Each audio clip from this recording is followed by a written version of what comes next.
ऐसी जगह जहां भगवान बुद्ध के दांत रखे हुए हैं, और एक ऐसी जगह जहां मोहम्मद साहब की दाढ़ी रखी गई है, और एक ऐसा शहर जहां ईसा मसीह के गर्भनाल रखे होने की बात कही जाती है। तो दोस्तों, इस अमेजिंग फैक्ट को जानने के लिए वीडियो को लास्ट तक जरूर देखें। आप अगर चैनल पर नए हैं तो चैनल को सब्सक्राइब करें और साथ ही साथ बेल वाली बटन को दबाकर नोटिफिकेशन ऑन कर लें ताकि हमारी हर वीडियो आप देख सकें। तो चलिए वीडियो शुरू करते हैं। एक बार एक ऑनलाइन वेबसाइट के जरिए मरे हुए लोगों के अंगों की नीलामी शुरू हुई थी। कई देशों में मरे हुए लोगों के अंगों को सहेज कर रखा गया है। बहुत जगह इनकी पूजा भी होती है। तो कई बार मशहूर लोगों के अंगों के साथ जालसाजी भी की जाती है। ऐसे ही श्रीलंका में एक शहर है कैंडी, जहां पर एक मंदिर में आज भी भगवान बुद्ध के दांत रखे होने का दावा किया जाता है। रोम के सेंट जॉन लेटेरन बेसिलिका में ईसा मसीह के गर्भनाल रखे होने का और इस्तांबुल में मोहम्मद साहब की दाढ़ी रखी होने का दावा किया जाता है। तो दोस्तों, यह उन लोगों की बात हुई जिन्हें भगवान का दर्जा दिया जाता है। कुछ मशहूर लोग ऐसे भी हैं जिनके अंगों को संभाल कर रखा गया है।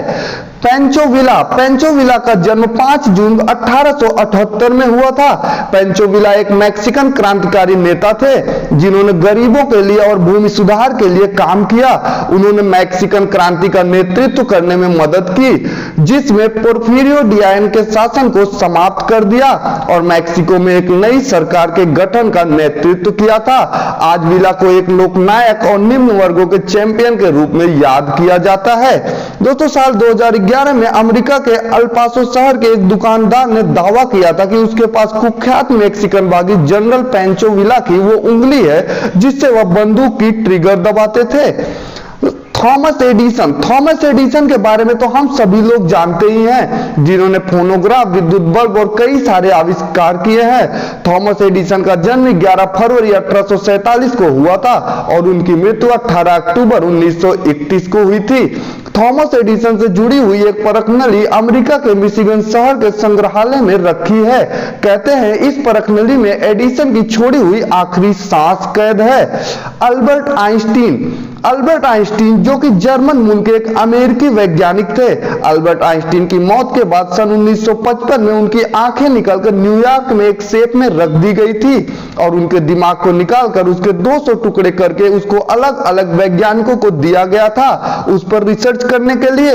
रिसर्च के बाद पता चला कि आइंस्टीन के दिमाग में एक साधारण मनुष्य की तुलना में कुछ अलग सेल संरचना थी। इसी कारण आइंस्टीन का दिमाग बहुत तेज सोचता था और उनकी आंखें आज भी एक बॉक्स में सुरक्षित रखी गई हैं।